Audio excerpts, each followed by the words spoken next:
Have you ever listened to a conversation between really smart people and just walked away feeling empty? Well, today we're digging into a fascinating analysis that does something pretty wild.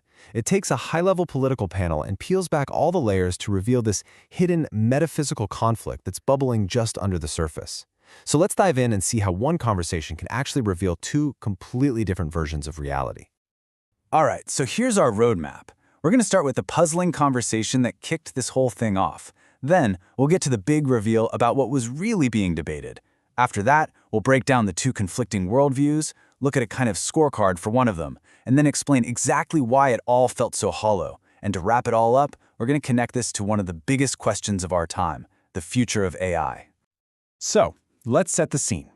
Our journey starts with someone listening to a panel discussion with some really prominent thinkers. We're talking Dan Senor, Bari Weiss, and Ben Shapiro.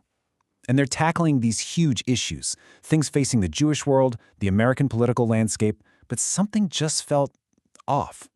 Yeah, despite all the intellectual firepower on that stage, the person listening was just left with this deep sense of emptiness. It just didn't compute. They couldn't square what they were hearing with their own deeply held worldview. This idea that every single person is made imago Dei, in the image of God. And that is the central question we're tackling today. How can a conversation between such intelligent people leave someone feeling so hollow? What could possibly be missing? This is the mystery we're here to solve. Okay, so the analysis we're digging into offers a pretty radical explanation for this. It suggests the problem wasn't what was said, but the entire foundation the conversation was built on. And boom, there it is, the aha moment. The source of this analysis argues that the panelists and the listener weren't just disagreeing on politics. No, they were operating from two completely different, clashing, metaphysical systems. They were literally speaking different realities. So what on earth is metaphysics? You can think of it like the invisible operating system running your reality. It's the base code, the blueprint that answers the biggest questions. What's real? What's a person? Where does value even come from? It's always running in the background, shaping every single thought you have. So this analysis points to two of these operating systems in a head-on collision. On one side, you have a worldview that's based on the tribe, or ethnos, which is the Greek word for a people or a nation, and on the other side, a worldview based on the imago Dei. And this right here is the first huge split. Is the group the most real thing, with people only getting their value because they belong to it? Or is the individual person the ultimate reality, and groups are just, collections of those infinitely valuable people? This one distinction changes absolutely everything that comes after. You can immediately see how this plays out with something like human rights. In the tribal view, rights are a useful tool, a strategy for the group's success. They can be given and they can be taken away if it benefits the tribe. But in the imago Dei view, rights are completely non-negotiable. They are literally built into the fabric of what it means to be human. They're intrinsic. And this all boils down to the final critical difference. How do you see outsiders? For the tribe, the other is always a potential threat, which makes fear and self-preservation the logical way to operate. But for the imago Dei worldview, the other is a neighbor, which makes love the primary command. We're talking about two completely different moral universes. Okay, to make this all a bit more concrete, the source does what it calls a premise quality analysis, or a PQ analysis. Basically, it's like a structural stress test for a worldview's foundations. Are they solid? Are they consistent? Do they hold up for everybody?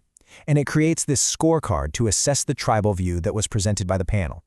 So the analysis rates this worldview on things like its coherence and how universal it can be. And this is super important. This isn't a moral judgment on the people. It's a structural one, like an engineer checking the foundations of a skyscraper. And it finds that, in practice, this worldview is materialist. There's no room for anything transcendent, like a soul. Its idea of truth is circular, meaning truth is just whatever the in-group agrees is true. And its ethics are functional. They work for the tribe, but they have no way of explaining why something is universally good outside of what helps that specific tribe. So the final score lands at a 4.4 out of 10. Again, it's really important to remember this is not a grade for the people holding the view. It's a structural assessment of the worldview itself. Its ability to act as a stable, universal foundation for everyone, not just one specific group. So, what does this score actually mean? Well, the analysis concludes that this worldview is incredibly strong and makes a lot of sense for its own tribe. It's a really robust system for making sure the group survives. The problem is, it's philosophically pretty weak as a universal system for everyone, because it just can't provide a solid foundation for ideas like universal human rights. And this brings us right back to our original mystery. So why did that conversation feel so hollow? Well, the analysis says it was because of a massive expectation gap created by these two clashing operating systems. It's really simple when you see it side by side. The listener, coming from that Imago Dei framework, was expecting a conversation about universal principles, about loving your neighbor, maybe even about a higher purpose. But the panel, operating from a tribal framework, was delivering a conversation about geopolitical strategy, group survival, and fear of the enemy. That huge mismatch, that's the source of the hollowness. So, you might be thinking, okay, this is some pretty deep philosophy, but why does it actually matter today? Well, the analysis argues it has absolutely massive implications for one of the most urgent challenges we're all facing, the alignment of artificial intelligence. The argument is chillingly simple, really. If we build an AI based on a worldview where value comes from group survival and power, what do you think that AI is going to optimize for? It's going to learn really fast that coercion, fear, and tribal advantage are the most efficient ways to win. And this, right here, is the ultimate takeaway from this whole analysis. It basically argues that without some kind of universal, transcendent value placed on every single individual person, which is the heart of the Imago Dei idea, then all our systems, all our conversations, and even our technology will inevitably collapse into fear and tribe. So it really leaves us with a powerful question to think about for ourselves.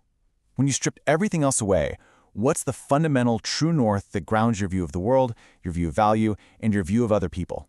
Because as this analysis suggests, that invisible foundation might just be the most important thing of all.